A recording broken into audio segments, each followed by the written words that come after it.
Hi friends, welcome back on our YouTube channel. This is the next lecture of statistical mechanics in which today we are going to discuss about chemical potential.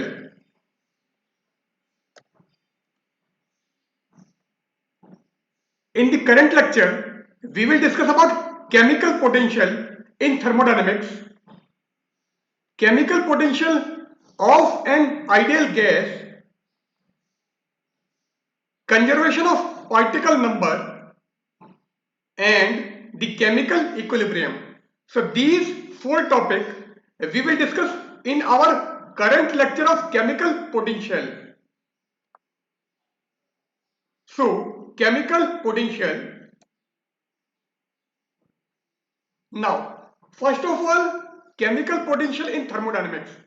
So अगर आपको thermodynamics में chemical potential निकालना है तो वो क्या होगा? In thermodynamics, chemical potential mu is defined by the change in Helmholtz free energy A.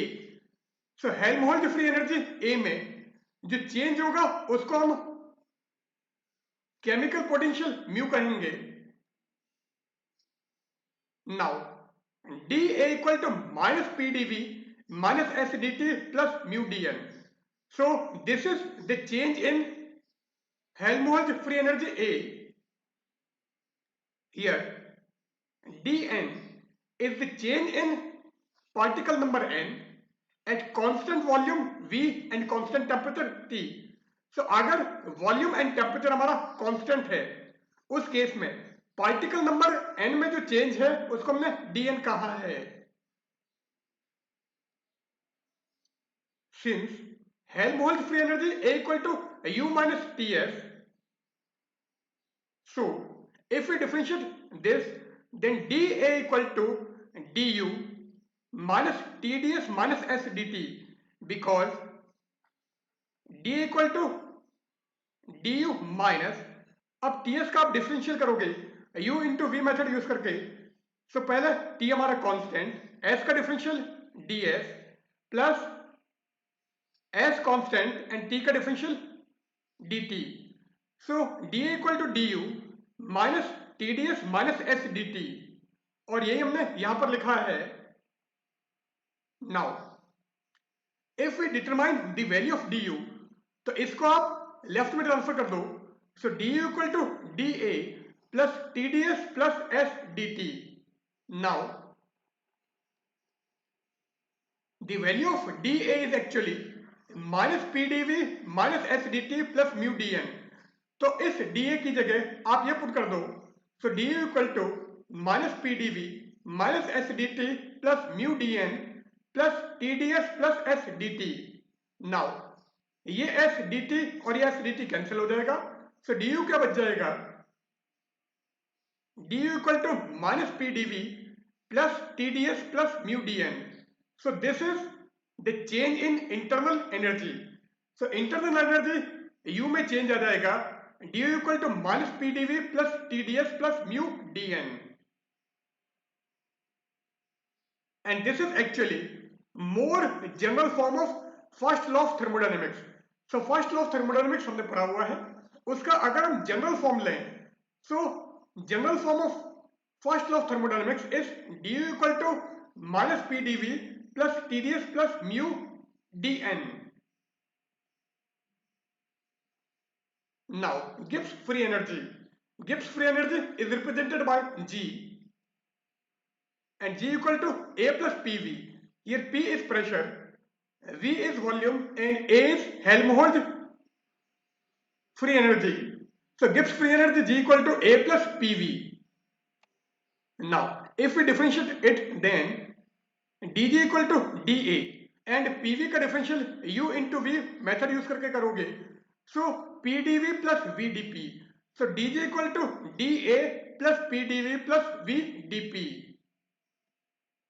Since dA equal to minus PdV minus S dt plus mu dn, अब ये जो dA है इसकी जगह अगर हम ये वैल्यू यहां पर रखें, देन dG की वैल्यू क्या आ जाएगी? dG equal to minus PdV minus S dt plus mu dn plus PdV plus VdP. Now this PdV and this PdV will be cancelled out.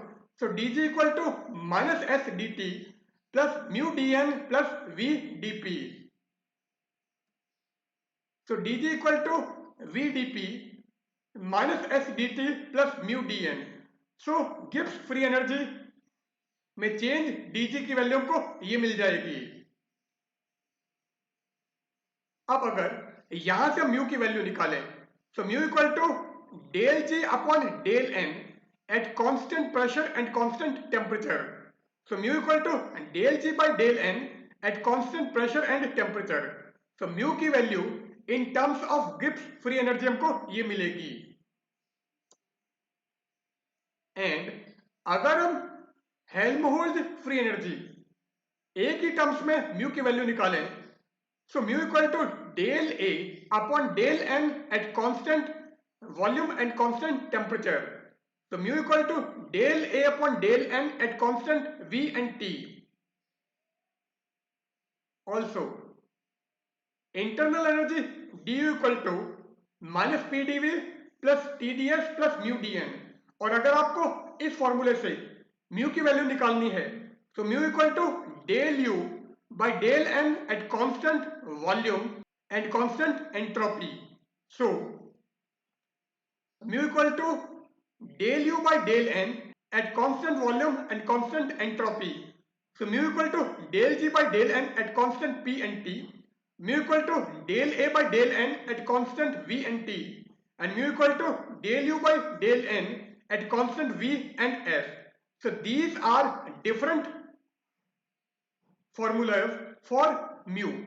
So अगर आपको g पता है तो इस फॉर्मूले से mu निकाल सकते हो, a पता है तो ये फॉर्मूला यूज करोगे, और इंटरनल एनर्जी पता है तो ये फॉर्मूला यूज करेंगे. Now from these two relations, del a by del n at constant volume and temperature is equal to del g by del n at constant pressure and temperature, and this is known as Maxwell relation. So according to Maxwell relation, del A by del N at constant V and T is equal to del G by del N at constant P and T. Now, chemical potential of an ideal gas. अब अगर आपके पास में ideal gas है और ideal gas का हमको chemical potential निकालना है, तो वो कैसे निकालेंगे? The partition function for ideal gas. Ideal gas का पार्टीशन फंक्शन हमारा है Qn, which is function of volume and temperature, is equal to integration dp dq upon h raised to 3n factorial n exponential minus beta h. Here h is Hamiltonian, p is momentum, q is coordinate, and h raised to 3n is used for making this relation dimensionless, and n is particle number. But Hamiltonian h equal to p square upon 2m, and pi is actually the linear momentum of ith particle and m is mass. So this h can be replaced by sigma I equal to 1 to n pi square upon 2m. So Qn of Vt is equal to 1 upon h raised to 3n factorial n integration dp dq e raised to minus beta sigma I equal to 1 to n pi square upon 2m. So Qn की value हमारी ये आ जाएगी, and this is actually the partition function for ideal gas. But linear momentum p equal to mv, here v is linear velocity and v equal to capital V upon capital N, and if lambda equal to root of p pi h cross square upon m kt. Here k is Boltzmann's constant, T is absolute temperature, and h cross is reduced Planck's constant, which is actually h upon 2 pi. So Qn equal to 1 upon factorial n v upon lambda cube whole raised to n. So Qn की value हमारी ये आ जाएगी, and Helmholtz free energy A equal to minus K T log of Q N, और Q N हमारा ये है, तो आप इसका लॉग ले लो और साथ में माइनस के टी से मल्टीप्लाई कर दो, तो ये क्या आएगा, minus K T log of 1 upon factorial N V by lambda cube whole raise to N, और इसका लॉग लोगे, so minus K T log of v by lambda cube whole raised to n minus log of factorial n। अब ये क्या हो जाएगा, minus K T n log v by lambda cube minus, अब log factorial n होता है n log n minus n, this is by using Stirling approximation. तो ये क्या जाएगा, minus n log n plus n, क्योंकि बाहर नेगेटिव है, इसका मतलब a equal to minus K T and in bracket n log v by lambda cube minus n log n plus n। So a equal to minus kt log of 1 upon factorial n v by lambda cube whole raised to n, and this is equal to minus kt n log v by lambda cube minus n log n plus n। So a की value हमारी ये आ गई है। अब क्या करोगे, हम n को कॉमन ले लेते हैं और ये क्या हो जाएगा, log v by lambda cube minus log n। इसका मतलब अगर आप n को कॉमन लोगे, so minus K T N यहां पर आ जाएगा 1, सो प्लस 1, और ये हो जाएगा log of v by lambda cube minus log n, जिसको हम log of v by n lambda cube लिख सकते हैं, क्योंकि log m minus log n log m upon n होता है। तो ये क्या जाएगा, log v upon n lambda cube, और ये यहां पर n आपने कॉमन ले लिया है इसलिए प्लस 1। सो a हमने ये निकाला है, एंड जैसे आप n कॉमन लोगे इस पूरी इक्वेशन में, so a equal to minus K T N log of v by lambda cube minus log n plus 1, और ये मैंने बताया था log m अपॉन n लगाओगे, so log m minus log n equal to log m upon n, so this will be log v upon n lambda cube. So a equal to minus ktn log v by n lambda cube plus 1. So this is actually Helmholtz free energy A. But mu equal to del A by del n at constant volume and temperature, and A की value हमारी ये आई है। आपको क्या करना है, अब इसका n के रेस्पेक्ट में डिफरेंशियल करना है, एंड वॉल्यूम एंड टेम्परेचर हमारा कांस्टेंट होगा। सो अगर आप डिफरेंशियल करोगे तो क्या मिलेगा, mu equal to minus K T, ये minus K T as it is. अब इसका आपको डिफरेंशियल करना है, तो u इंटू वी मेथड काम में लेंगे। तो पहले हम log v by N lambda cube plus 1 को कांस्टेंट मान लेते हैं, और n का 1 हो जाएगा। So log v by N lambda cube plus 1 constant और n का 1। अब सेकेंड टाइम आप n को कांस्टेंट मानो, सो n, और इसका डिफरेंशियल करोगे, सो 1 का differential 0, log v upon N lambda cube का डिफरेंशियल करना है, सो log x का होता है 1 अपॉन x, इसका मतलब log v upon N lambda cube का हो जाएगा 1 upon v upon N lambda cube. अब आप इसका डिफरेंशियल करोगे with respect to n, so v by lambda cube हमारे लिए constant, so v by lambda cube constant, and 1 upon n का हो जाएगा minus 1 by n square. So by solving this equation we get this one. Now यहां पर इस v से v cancel कर दो, ये n, और ये n हमारा न्यूमरेटर में चला जाएगा। सो जैसे आप इस n को न्यूमरेटर में भेजोगे, ये हो गया n and n, n square, so n square से n स्क्वायर कैंसिल, यहां पर है 1 अपॉन लेमडा क्यूब, और यहां पर है 1 अपॉन लेमडा क्यूब, मीन्स इससे ये कैंसिल हो जाएगा।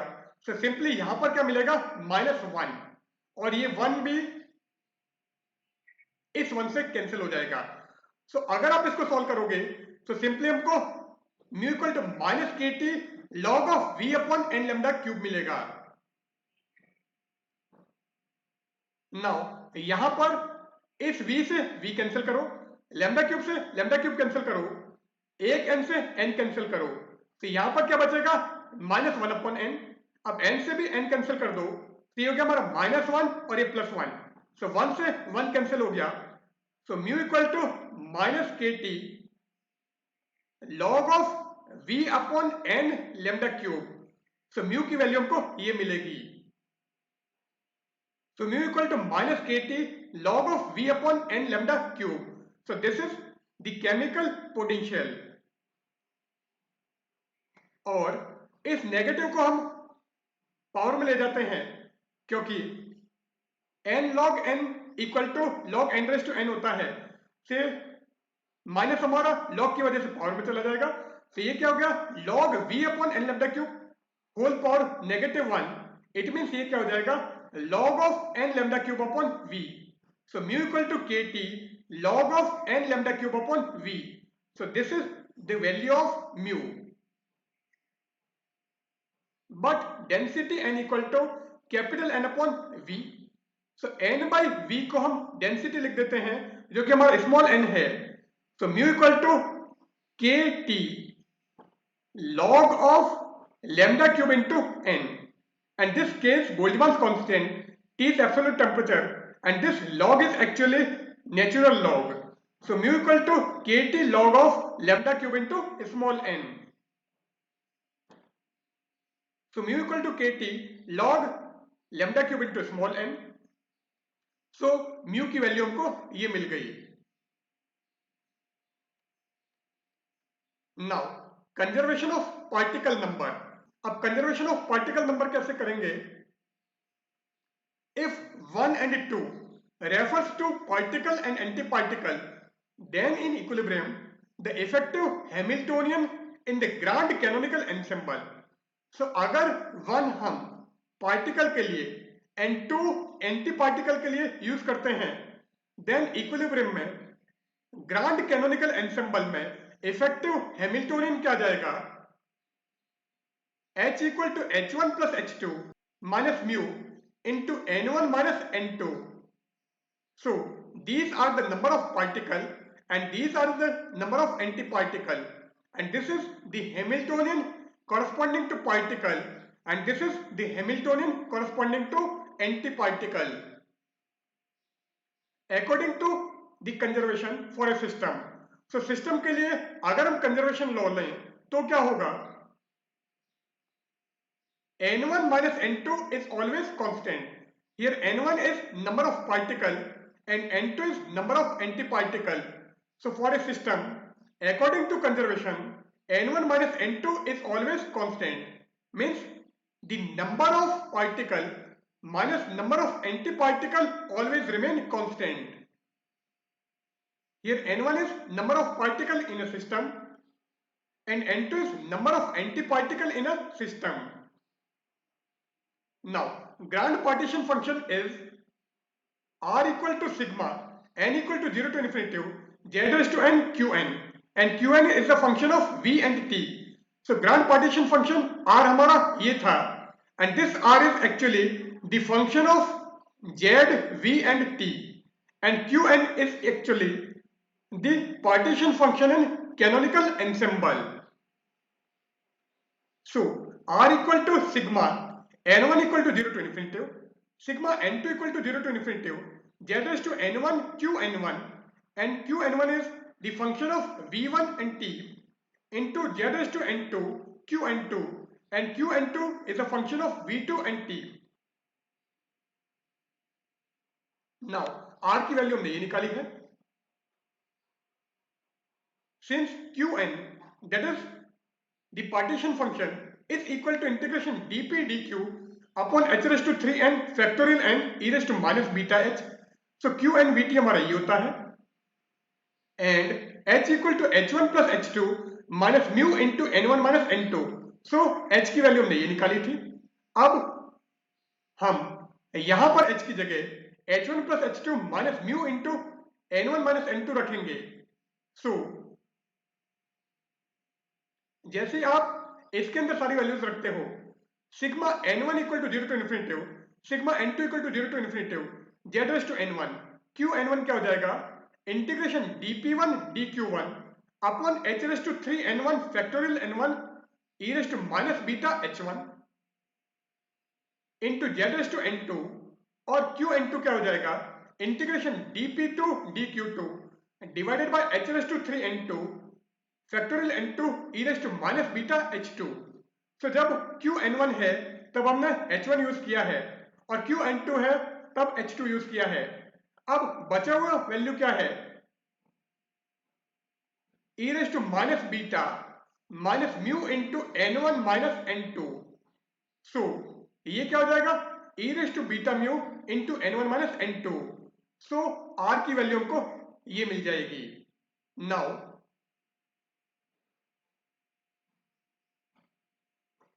This is actually qn1 and this is qn2 और ये वैल्यू एक्स्ट्रा है। So r equal to sigma n1 equal to 0 to infinitive sigma n2 equal to 0 to infinitive z raise to n1 qn1 into z raise to n2 qn2 into e raise to beta mu n1 minus n2। यहाँ पर हमने n1 and n2 की value रखी थी जिससे आपको clear पता चल जाए कि ये एक्स्ट्रा फैक्टर हमको कहाँ से मिल रहा है। सो r की वैल्यू हमारी ये नहीं होकर ये मिल जाएगी। But the probability that a system in the grand canonical ensemble has n particle is, अब grand canonical ensemble में n1 पार्टिकल होने के लिए सिस्टम की प्रोबेबिलिटी क्या है, W is equal to z raised to n qn is equal to e raised to minus beta a and a is Helmholtz free energy which is the function of n, v and t. So z raised to n qn की values हम यहां पर रखेंगे। सो r हमारा ये था, z raise to n qn की वैल्यू e raise to minus beta a है। सो जैसे ही आप यहां पर z raise to n qn की जगह एक्सपोनेंशियल माइनस बीटा a रखोगे तो ये क्या हो जाएगा, r equal to sigma n1 equal to 0 to infinitive sigma n2 equal to 0 to infinitive and यहां से हमको मिलेगा exponential minus beta a n1, a1 को हम a n1 लिख रहे हैं इनटू यहां से मिलेगा exponential minus beta a n2 और ये वैल्यू हमारी एज इट इज, तो into exponential beta mu n1 minus n2। अब तीनों को आप कंबाइन कर लो। सो एक्सपोनेंशियल बीटा सब में कॉमन है, यहां पर क्या बचा हुआ है, mu into n1 minus n2 और यहां पर आपने बीटा कॉमन लिया है। So minus a n1 plus a n2। सो r की वैल्यू को ये मिल जाएगी। Here qn is partition function, so qn हमारा partition function है and an is Helmholtz free energy corresponding to qn। so qn के corresponding जो हमने Helmholtz free energy ली है वो हमारी an है। so a1 a2 की जगह हम an1 an2 ले रहे हैं। so the Helmholtz free energy corresponding to qn1 is an1 and Helmholtz free energy corresponding to qn2 is an2। so r की वैल्यू हमको ये मिल जाएगी। In thermodynamic limit we keep only the largest term in the summed with n1 and n2 determined by। so thermodynamic limit में हम केवल n1 and n2 की largest term जो सम में यूज हो रही है वो यूज करते हैं और वो कैसे निकालोगे, del a n1 upon del n1 equal to mu and del a n2 upon del n2 equal to minus mu. So particle के corresponding chemical potential mu and anti particle के कॉरस्पॉन्डिंग केमिकल पोटेंशियल हमारा minus mu है। So del a n1 upon del n1 equal to mu and del a n2 upon del n2 equal to minus mu। Here we calculate a by using relativistic kinematics। so relativistic kinematics use करके आप a की value निकालते हो and according to relativistic kinematics energy of particle is equal to mc square plus p square by 2m। So relativistic kinetics के according particle की energy हमारी mc square plus p square by 2m होगी। Here mc square is rest energy. So rest energy, ये rest mass energy हमने mc square लिया है, जबकि dynamics के अंदर काइनेटिक एनर्जी हमारी p स्क्वायर बाई 2m होगी, because p equal to m into v and here v is velocity. Therefore, condition of equilibrium will be, अब इस केस में अगर हम कंडीशन ऑफ इक्विलिब्रियम की बात करें तो वो क्या होती है, mu equal to del A by del N equal to K T log of lambda cube into N, ये फॉर्मूला हमारे पास में है, एंड ई की value M C square plus P square by 2m भी है। So the condition of equilibrium will be, so equilibrium की condition क्या होगी, mu equal to K T log of lambda cube N था, इसकी जगह यहां पर एम सी स्क्वायर भी ऐड हो जाएगा। So mu equal to K T log of lambda cube N one plus M C square, and अगर आप एंटी पार्टिकल की बात करोगे सो एन की जगह एन टू एंड म्यू की जगह माइनस म्यू आ जाएगा। So K T log of lambda cube N two plus M C square equal to minus mu. So mu equal to this one and minus mu equal to this one. Now, here n1 is density of particle and n2 is density of antiparticle. So particle की density हमारी n1 and antiparticle की density हमारी n2 है. So the chemical potential corresponding to particle is this one and chemical potential corresponding to antiparticle is this one. Now, if we add these two equations, then right hand side में mu minus mu equal to 0, mc square plus mc square twice mc square। अब इन दोनों को आप add करोगे सो kt हमारा common आ जाएगा, so log of lambda cube n1 plus log of lambda cube n2।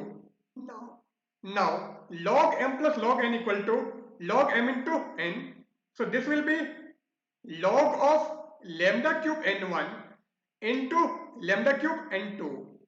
So ये क्या हो जाएगा, log of lambda raised to 6 n1 n2।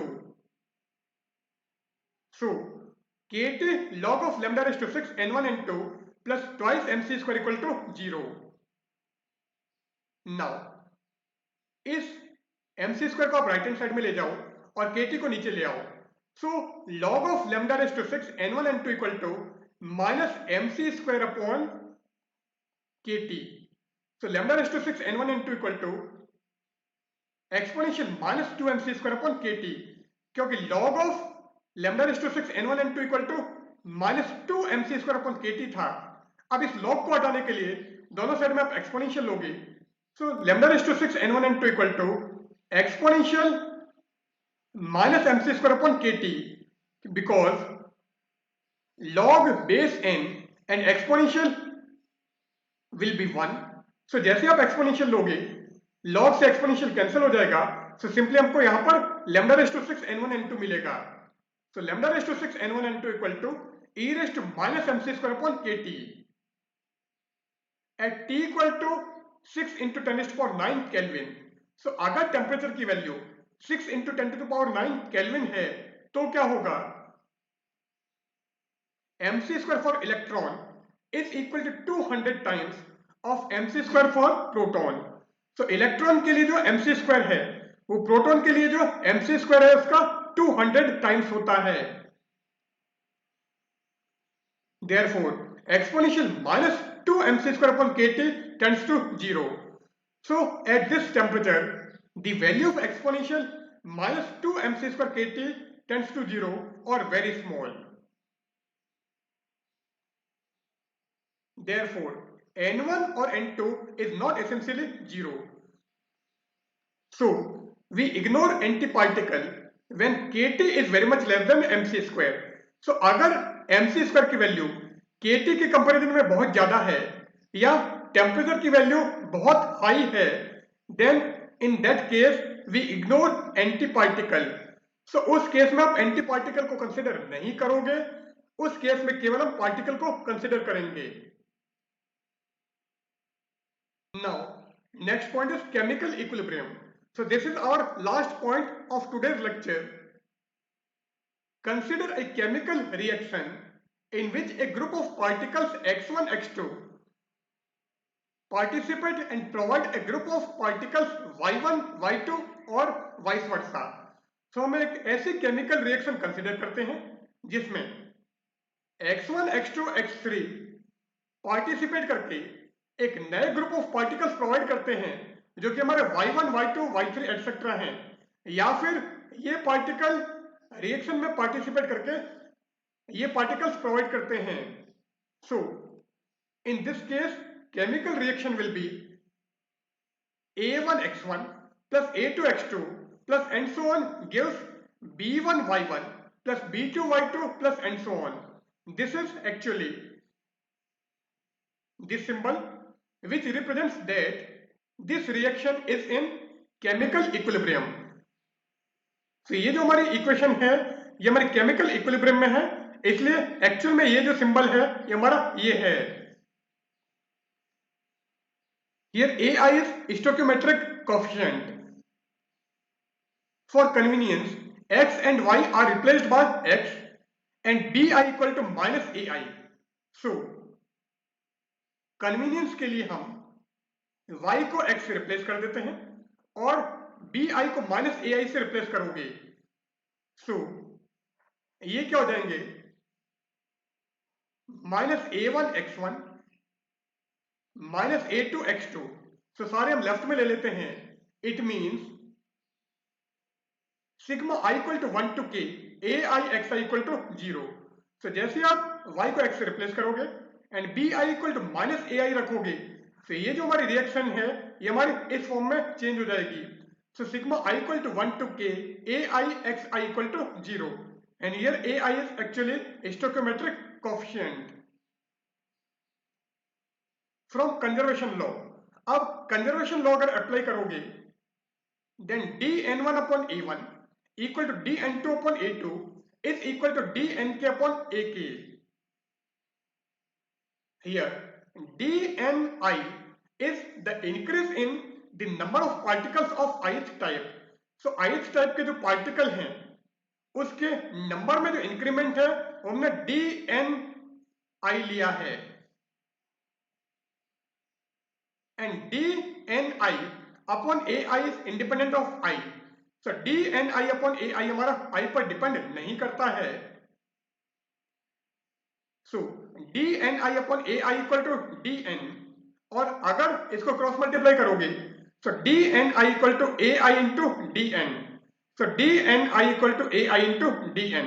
So dni की वैल्यू हमको ये मिल गई and here i equal to 1 2 3 up to k. सो यहां पर हमने सारे इन वैल्यूज को ऐड कर दिया है. Let reaction be at constant volume and temperature. So अब हमारी जो रिएक्शन हो रही है वो रिएक्शन एक्चुअल में constant volume and constant temperature पर हो तो क्या होगा. In equilibrium Helmholtz energy A equal to A minimum. So equilibrium में हेल्महोल्ट्ज फ्री एनर्जी A की वैल्यू हमारी मिनिमम होती है. Therefore, any change in Ni from their equilibrium will not change A to first order. इसलिए अगर Ni में change होता है इक्विलिब्रियम से तो फर्स्ट ऑर्डर के लिए A में कोई भी चेंज नहीं होगा. Now A equal to A minimum, so dA equal to 0 और हमने यहां पर कहा है कि A में कोई भी चेंज नहीं होगा. So dA equal to 0. So sigma I equal to 1 to k dAi equal to 0. Now sigma I equal to 1 to k del AI upon del Ni into dNi equal to 0. तो हमने क्या किया है del Ni से multiply divide कर दिया.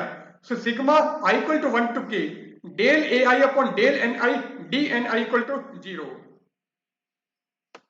Let dni equal to ai into dn and mu equal to del a upon del n at constant volume and temperature. So mu equal to del a upon del n at constant volume and temperature है. It means ये क्या हो जाएगा mu आई, और ये क्या हो जाएगा A I into D N. So this will be equal to sigma I equal to 1 to k mu I A I D N equal to 0, and D N को हम 0 के नीचे ट्रांसफर कर देते हैं. तो ये क्या हो जाएगा sigma I equal to 1 to k mu I into A I equal to 0. So sigma I equal to 1 to k mu I A I equal to 0. तो हमको ये इक्वेशन मिल गई. Here mu I is the chemical potential of X I. So X I का chemical potential हमारा mu I है. If the reaction proceed at constant pressure and temperature, then we use Gibbs free energy in place of Helmholtz free energy. तो यहां पर हमारी reaction constant volume and constant temperature पर हो रही है, और अगर हमारी reaction constant pressure and constant temperature पर हो तो हम हेल्महोल्ट्ज फ्री एनर्जी ए की जगह गिब्स फ्री एनर्जी जी का यूज करेंगे. So here we end our session. In the current lecture, we have discussed about chemical potential. So goodbye.